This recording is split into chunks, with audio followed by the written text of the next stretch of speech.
Remember those summers when the whole neighborhood felt like one giant family?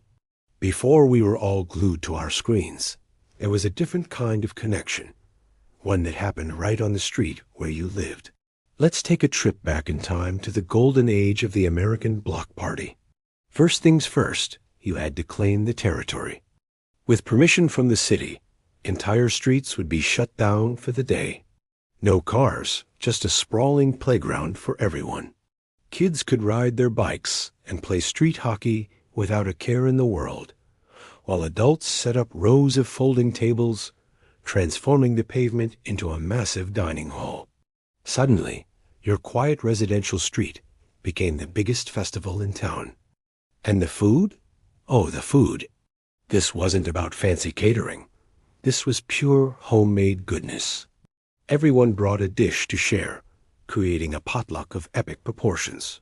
You'd see Aunt Carol's legendary potato salad next to Mr. Henderson's secret recipe BBQ ribs.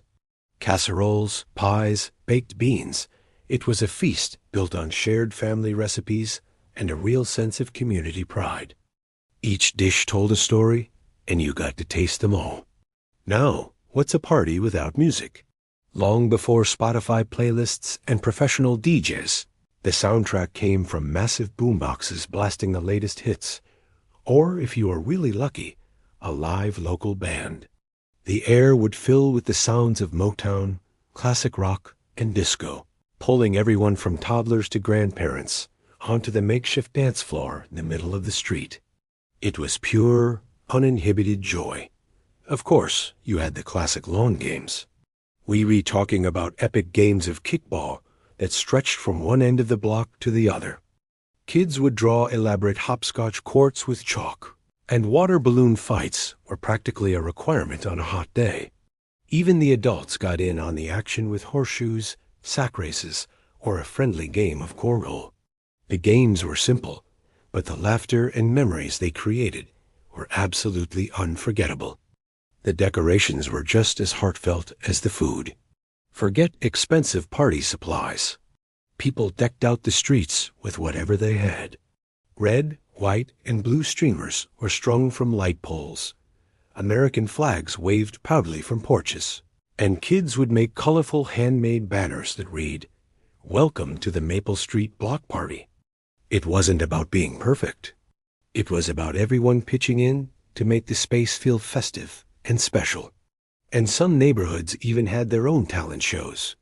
It wasn't uncommon for a makeshift stage to be set up where kids would perform skits, sing their favorite songs, or show off their dance moves. The whole neighborhood would gather around, and parents would cheer for every single act like they were watching a Broadway debut. It was a beautiful display of encouragement and community spirit. But perhaps the most iconic part was the smell. That unmistakable aroma of charcoal and backyard barbecues wafting through the air. The sizzle of hot dogs, burgers, and corn on the cob was the official scent of summer. Neighbors would share grills, trade cooking tips, and bond over the simple act of making a meal together. It was a sensory experience that instantly meant summer is here.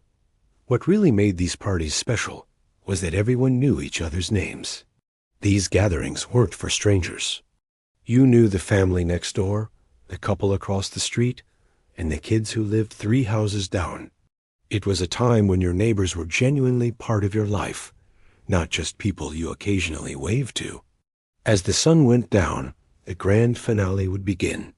The night often ended with a dazzling display of fireworks lighting up the sky, or with kids running around, waving sparklers and drawing glowing patterns in the dark. It was a magical, almost cinematic end to a perfect day, a moment of shared wonder that everyone would remember. Ultimately, that's what these block parties created, a sense of belonging that feels so rare today. Before we had online communities, we had real, face-to-face communities. These gatherings were more than just parties. They were a symbol of togetherness, laughter, and a time when life moved a little slower. They built memories and friendships that lasted for generations. Thanks so much for taking this trip down memory lane with me. If you enjoyed this, don't forget to hit that like button Subscribe to the channel and ring the bell so you don't miss our next video. We'll see you soon.